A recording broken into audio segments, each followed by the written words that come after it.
Hello good afternoon students. आज new chapter start करते हैं, लाइन्स एंड एंगल्स। बीच में एक चैप्टर छोड़ा है, वो बाद में करेंगे। पहले इसकी बात करते हैं लाइन्स एंड एंगल की।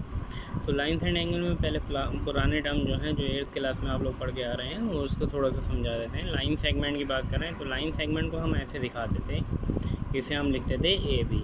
लाइन सेगमेंट को ए बी लिखते थे। इनका कोई एंड पॉइंट नहीं है, इसीलिए हमें नहीं पता कि ये लाइन कितनी बड़ी है। ठीक है, तो लाइन सेगमेंट को डिनोट करने के लिए ए बी के ऊपर ऐसे लगा देते थे, तो ये लाइन सेगमेंट हो गया। इसके बाद रे की बात करते हैं। रे वो लाइन सेगमेंट कहलाती है जिसका एक एंड पॉइंट हमें पता होता है। जैसे यहाँ पर ए जो है, ए हमारा एंड पॉइंट हो गया लाइन सेगमेंट का, तो यहाँ पर हमारा ओ ए जो है वो हमारी क्या कहलाएगी, रे कहलाएगी। ठीक है ना या फिर एरो की तरह समझ लो, एरो जैसा होता है ना, वैसे दिखाई दे रहा है, तो ये रे कहलाएगा। इसके बाद लाइन की बात करते हैं। लाइन क्या होता है? लाइन पूरी लेंथ, ऐसी पूरी लेंथ जिसकी हमें पता होती है वो हमारी लाइन कहलाती है। इसके दोनों एंड पॉइंट्स हमें यहाँ पर दिखाई देंगे। ए एंड पॉइंट ये है, बी एंड पॉइंट ये है, इसे हम डिनोट करेंगे ए बी लाइन। ठीक, इसके बाद कोलिनियर पॉइंट्स होते हैं। कोलिनियर, को मतलब सेम, लीनियर मतलब लाइन में आने वाले, है ना। सेम लाइन में पढ़ने वाले जितने भी पॉइंट्स होते हैं वो सारे के सारे कोलिनियर पॉइंट्स कहलाते हैं। ठीक, नॉन कोलिनियर पॉइंट्स, ऐसे पॉइंट्स जो एक ही लाइन में नहीं आते हैं वो नॉन कोलिनियर पॉइंट्स कहलाते हैं। जैसे ए बी सी, ये अलग अलग है, तीनों पॉइंट जो हैं एक ही लाइन में नहीं है, इसलिए नॉन कोलिनियर पॉइंट्स कहलाएंगे। इसके बाद पढ़ा था हमने एक्यूट एंगल। एक्यूट एंगल आप लोग जानते हैं, अगर हम एंगल एक्स ले लें तो इसकी वैल्यू 0 और 90 के बीच में होगी। 0 से बड़ा होगा और 90 से छोटा होगा। 90 होगा तब भी नहीं चलेगा, 90 होगा तो वो राइट एंगल कराएगा, 90 से छोटा होना चाहिए तब ये एक्यूट एंगल कराएगा। इसके बाद राइट एंगल जानते ही हैं, ऐसा एंगल जो 90 डिग्री का हो वो हमारा राइट एंगल कहलाता है। इसके बाद ऑब्ट्यूस एंगल, 90 से बड़ा 180 से छोटा जो एंगल होता है उसे हम ऑब्ट्यूस एंगल बोलते हैं। ठीक, इसके बाद स्ट्रेट एंगल। स्ट्रेट एंगल मतलब स्ट्रेट लाइन है, उसके एक पॉइंट पे हमें एंगल बताना है। इस पॉइंट पे अगर हमें एंगल बनाना है तो ये एंगल हो जाएगा, इसे हम बोलेंगे 180 डिग्री का, क्योंकि ये पूरा जो सम होता है हमारा 360 डिग्री का होता है। लाइन के जितने ऊपर एंगल होगा उतने ही नीचे एंगल होगा, है ना। तो 180 180 360 होते हैं, इसलिए लाइन की एक साइड का जो एंगल होता है वो 180 डिग्री होता है, इसे हम स्ट्रेट एंगल बोलते हैं। ठीक, इसके बाद रिफ्लेक्स एंगल बोलते हैं। रिफ्लेक्स एंगल, है ना। तो एक्यूट एंगल को छोड़ करके जितना बाहर वाला जो एंगल था वो हमारा रिफ्लेक्स एंगल कहलाता है ना। तो मान लीजिए हमें एक एंगल दे रखा है 30 डिग्री, आपसे पूछा जाए इसका रिफ्लेक्स एंगल कितना होगा, ठीक है ना। तब हम क्या करेंगे, ये वाला बाहर वाला एंगल निकाल देंगे। कैसे निकालेंगे? पूरे एंगल को 30 डिग्री जो हमें दे रखा था, है ना, उसे हम 360 में से माइनस कर देंगे और उसका रिफ्लेक्स एंगल आ जाएगा। ठीक, इसके बाद कुछ टर्म हमने पढ़े थे, लीनियर पेयर कहलाते हैं, है ना। एक ही लाइन में पढ़ने वाले 2 एंगल्स का जो सम होता है वो 180 डिग्री होता है, इन्हीं को हम लीनियर पेयर एंगल बोलते हैं। ठीक, इसके बाद वर्टिकल ऑपोजिट पढ़ा था।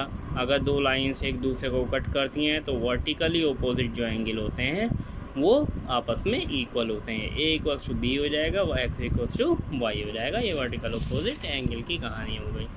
इसके बाद बात करते हैं थ्योरम 6.1। पहले मैं सॉल्व करके आपको बता रहा हूँ। 6.1 थ्योरम दे रखी है। इफ़ 2 लाइंस, ये जो वर्टिकल ऑपोजिट एंगल था उसी का एप्लीकेशन है, हमें बताना है, हमें प्रूव करना है कि वर्टिकल ऑपोजिट एंगल इक्वल होते हैं, है ना। If 2 lines intersect each other then the vertical opposite angles are equal, हमें ये प्रूव करना है। ठीक है, तो प्रूफ, बाकी थ्योरी मैंने नहीं लिखी है, बुक में आप लोग देख लेना थ्योरी क्या लिखी हुई है, और आप लोग खुद भी समझदार हो, है ना। तो थ्योरी में आप लोग क्या लिखेंगे, यहाँ पर ए बी और सी डी 2 लाइन्स है, एक दूसरे को ओ पॉइंट पर कट कर रही हैं। ठीक है, A O D C O B के वर्टिकल ऑपोजिट एंगल हैं, ए ओ सी और डी ओ बी के वर्टिकल ऑपोजिट एंगल हैं। ठीक है, हमें प्रूफ क्या करना है, प्रूफ करने के लिए भी ये लिखेंगे, ए ओ डी जो है वो सी ओ बी के इक्वल दिखाना है और ए ओ सी जो है वो डी ओ बी के इक्वल दिखाना है। तो सबसे पहले ए ओ सी को जो है मैंने बी ओ डी के इक्वल दिखाने की कोशिश की है। तो हमें क्या चाहिए, ए ओ सी चाहिए और बी ओ डी चाहिए। ठीक है, तो कोई भी लाइन ले लेंगे। पहली बार में हमने लाइन ली है AC लाइन ली है ना, ठीक है। तो AC लाइन ली है, AC लाइन में हम क्या लिखेंगे, AOC plus AOD equals to 180 degree, ठीक है ना। तो यहाँ पर क्यों है 180 डिग्री, यहाँ पे लिख देंगे linear pair angle, linear pair angle. Reason देना ज़रूरी होता है यहाँ पर, अगर आप रीज़न नहीं बताएंगे तो क्वेश्चन का आंसर के जो है वो नंबर काट लिए जाते हैं। इसके बाद ये हो गई ना एक लाइन, ठीक। अब हमें ये वाला चाहिए, तो ये वाला चाहिए, ये वाला जो एंगल था इसको कॉमन रखते हुए एक लाइन ये वाली ले लेंगे AB, ठीक। तो AB लाइन में हम देखेंगे AOD प्लस DOB की 180 डिग्री होगा। AOD प्लस DOB लिखें या फिर BOD लिखें, बात एक ही है ना, ऑर्डर में कुछ फ़र्क नहीं पड़ता, लेकिन बीच में हमेशा वो रहना चाहिए। तो ये 180 डिग्री हो जाएगा, ठीक है।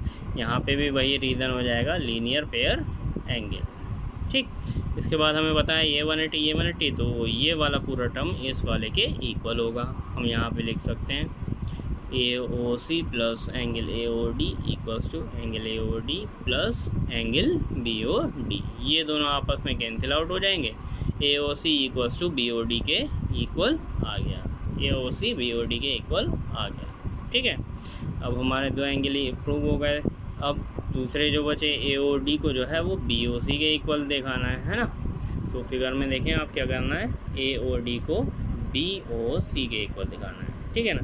तो पहले कौन सी लेंगे, ये AB वाली लाइन लेंगे AOD plus DOB equals to 180 degree. फिर ये वाली लाइन लेंगे DOB plus BOC equals to 180 degree. दोनों को इक्वल रखेंगे तो ये हमारा आ जाएगा, ठीक है ना। तो यहाँ पे लिखना वही है, लीनियर पेयर, ठीक। ये रहा, देखो ये मैंने सॉल्व कर दिया है यहाँ पर, ठीक। फिर दोनों को इक्वल रखेंगे तो ये दोनों कैंसिल आउट हो जाएंगे। OD इक्वल्स टू हो जाएगा angle BOC, to, that's all, ठीक। एक्सरसाइज पे आ जाते हैं। एक्सरसाइज का क्वेश्चन नंबर 1 दे रखा है, in figure lines AB and CD intersect at O। AB और CD दो लाइन हैं, O पे इंटरसेक्ट कर रही हैं। AOC plus BOE equals to 170 degree दे रखा है, BOD 40 डिग्री दे रखा है। हमें क्या करना है, BOE और रिफ्लेक्स एंगल COE निकालना है, ठीक है। तो पहले जो गिवन है वो लिख लेते हैं, AOC plus BOE equals to 70 degree दे रखा है, ठीक है। अब हम देखेंगे AOC किसी के इक्वल दिख रहा है, नहीं दिख रहा है। तो ये AB और CD जो है वर्टिकल अपोजिट एंगल है ना। तो ये दोनों आपस में इक्वल रहे होंगे। तो यहाँ पे लिखेंगे एंगल AOC इक्वल्स टू हो जाएगा angle BOD equals to 40 degree. क्यों, क्योंकि ये वर्टिकल अपोजिट एंगल हैं, ठीक। फिर इसके बाद हमें जो गिवन था वो फिर से लिखेंगे AOC plus BOE equals to 70 degree. अब हमें पता चल गया AOC की वैल्यू कितनी है, 40 डिग्री है। AOC की जगह पे 40, ये एज इट इज़ 70, ठीक। फिर यहाँ से हमने निकाल लिया BOE की वैल्यू, निकाल ली 30 डिग्री आ गई, ठीक। BOE की वैल्यू 30 डिग्री आ गई। फिर लीनियर एंगल वाला जो हमारा फॉर्मूला था वो लगा देंगे। हमें कौन सा चाहिए था, हमें सबसे पहले COE चाहिए, फिर बाद में इसका रिफ्लेक्स चाहिए, है ना। तो ये प्लस ये तीनों का सम कितना होना चाहिए बच्चों, 180 डिग्री होना चाहिए, क्योंकि ये तीनों जो हैं एक ही लाइन पे लाई कर रहे हैं, ठीक, एंगल। तो यहाँ पर हमने लिख दिया COE plus COB plus BOD equals to 180 degree. यहाँ पे रीज़न जो है वो बहुत तरीके से लिख सकते हैं, लीनियर पेयर भी लिख देते हैं कुछ लोग यहाँ पे, है ना। पेयर एक्चुअली बोलते हैं 2 एंगल को, क्योंकि ये 3 एंगल है तो इसलिए लीनियर पेयर नहीं लिखेंगे। तो यहाँ पे लिखेंगे लीनियर एंगल्स लिख देंगे, या फिर ये लिख देंगे दे लाई ऑन सेम लाइन, ठीक। फिर इसके बाद COE जिसकी हमें वैल्यू पता थी दोनों की, वो वैल्यू पुट करी। यहाँ पे COE की वैल्यू आ गई हमारे पास कितनी, 110 डिग्री, ठीक। अब हमें COE तो पूछा नहीं है, हमसे पूछा गया है रिफ्लेक्स एंगल ऑफ COE कितना होगा। तो रिफ्लेक्स एंगल, COE का रिफ्लेक्स एंगल अगर हमें निकालना हो, तब हमने आपको बताया था रिफ्लेक्स एंगल निकालने के लिए 360 से माइनस कर देते हैं। तो 360 माइनस 110 इक्वल्स टू 250 डिग्री आ जाएगा। यही हमारा आंसर हो जाएगा, डेट्स ऑल, ठीक। ये इंट्रोडक्शन और थोड़ा सा एक क्वेश्चन मैंने करा दिया है, बाकी कल करते हैं, देखते हैं।